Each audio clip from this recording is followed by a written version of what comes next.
Hey YouTube, what's going on? Juniio here, and I'm back again with another reaction video, back again with another viewer request. Episode is always sponsored by Remix Studio, of course, you know the drill. I decided to do a bit more of an obscure pick today, just because a lot of the songs that I've been doing recently have been repeats of bands that I know will kind of get traction. Except for Naked City Torture Garden. Wait a minute, I don't even know what I'm saying.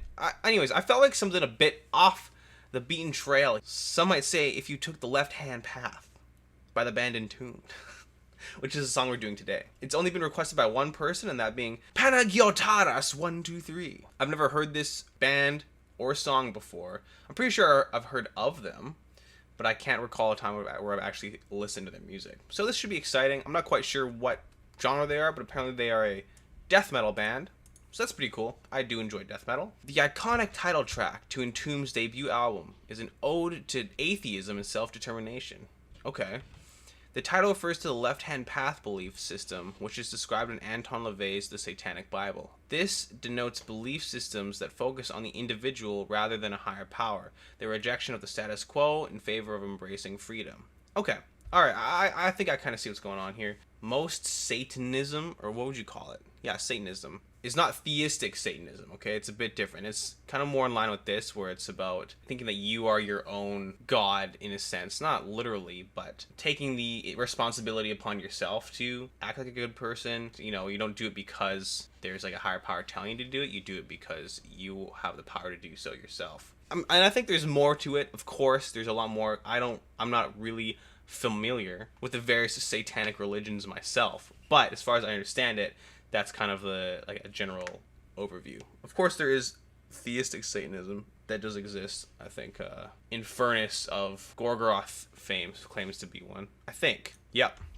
He is. Nailed it. Anyways, that's enough about Satanism. I'm sure all you more enlightened than I can educate me down in the comments below. Either way, we got the lyrics here, and we're gonna listen to the song. Let's get going.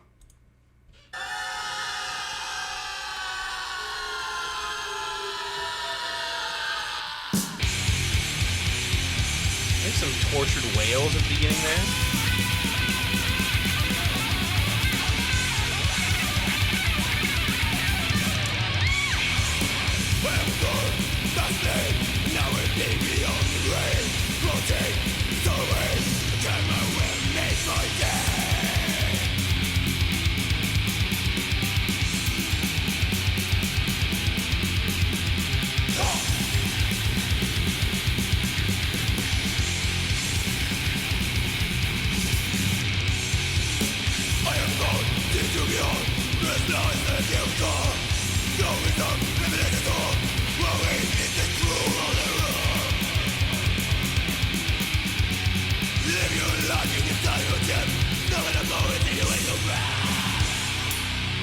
Okay. A very aggressive opening to the song. Vocals and the lyrical delivery are very chaotic, very kind of all over the place. It's almost to the point where he kind of slurs all the words together, saying each line so quickly that it's hard to discern one word from the other. I can kind of get the general sense of what he's saying, and then following along the lyrics, I know which part of the song I'm at. You know, the clear enunciation that I'm such a big fan of isn't quite there. But overall, the mood, the atmosphere of this very brutal, cold, desolate path we're going on is there. I do like this album art. It really portrays this atmosphere quite well. You've got cool little scary faces kind of hanging around on the roots and the mist and stuff. Rest in festering slime. Here burns the souls of 1,000 generations. Join the club. Everything.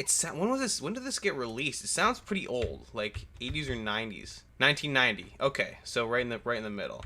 Yeah, you can definitely tell the production and the sound of the drums and the guitar definitely sound like some earlier death metal and stuff that I've heard before, which is in my opinion, a great aesthetic. I feel like today a lot of metal is just produced so squeaky clean, and everything is just so clear all the time. It kind of loses that sense or feeling of authenticity. Not that current metal bands aren't authentically metal, but there's something to be said about that real grimy, dirty, mud, blood, violence kind of aesthetic that you get from these old metal records. I don't know what I'm talking about anymore. Let's keep going.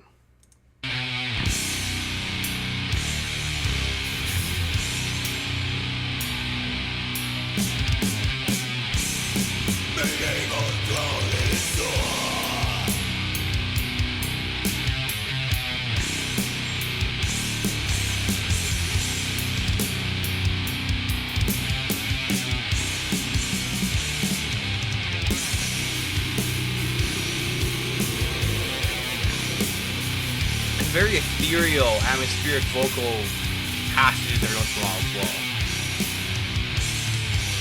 I did my fucking everyone with love of your important redeemer and right for it not around the true prince of evil.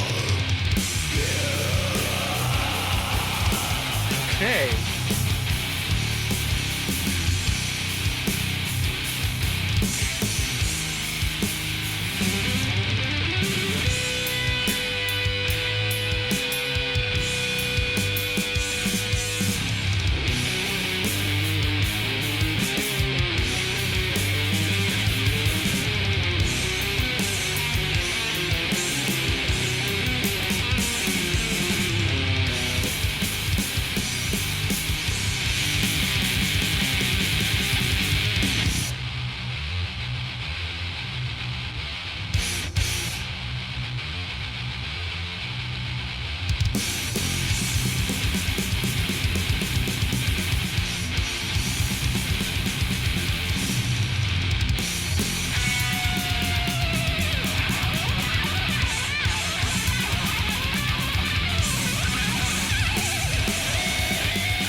Very epic.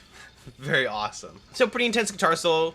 Right in the middle there. Blistering and chaotic and frenetic as the rest of the track. But brings a bit more of that heat. You know, there's not that sense of cold, life-sucking fog that permeates the rest of the track, I feel like. Let's take a look at the lyrics now that they've been sang in their entirety.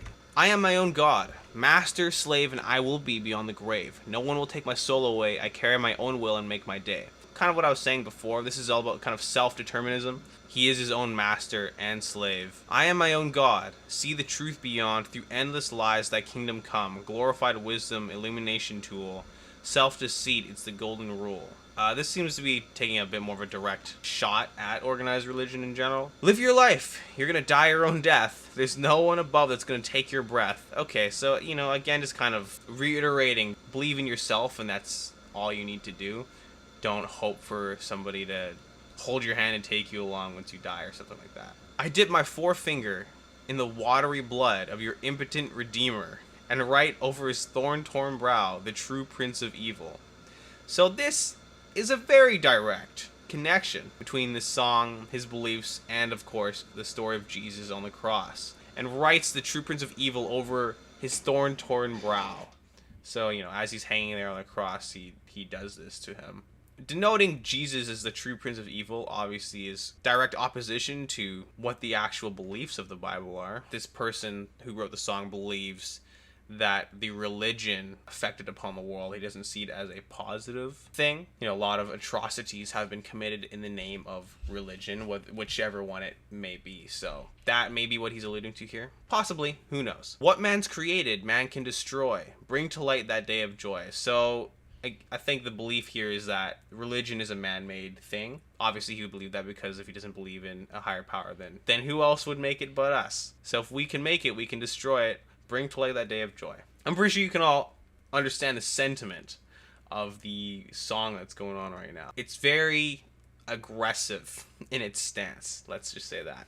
And very aggressive in the musical style as well, which is very fun to listen to. Like I said, I've really been enjoying these kind of old school or really lo-fi aesthetics in music recently, especially in metal. Whether it's on purpose or just as a product of the times, it's a good sound. It'll take a little bit of getting used to, but once you kind of get into it, I think you can really start appreciating it.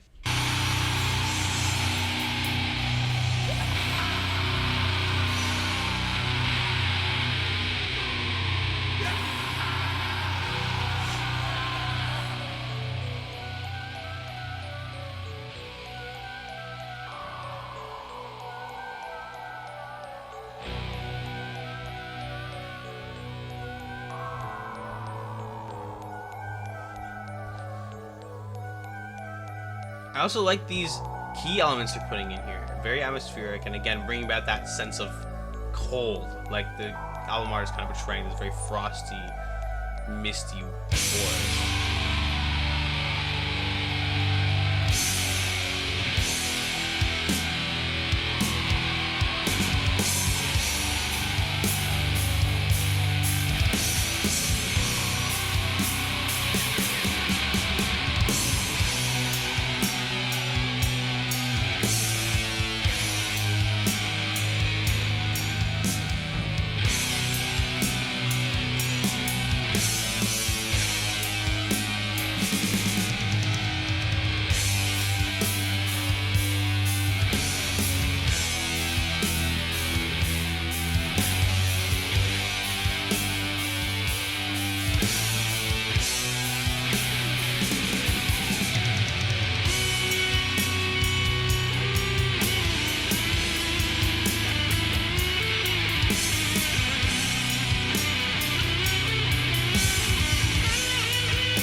Okay.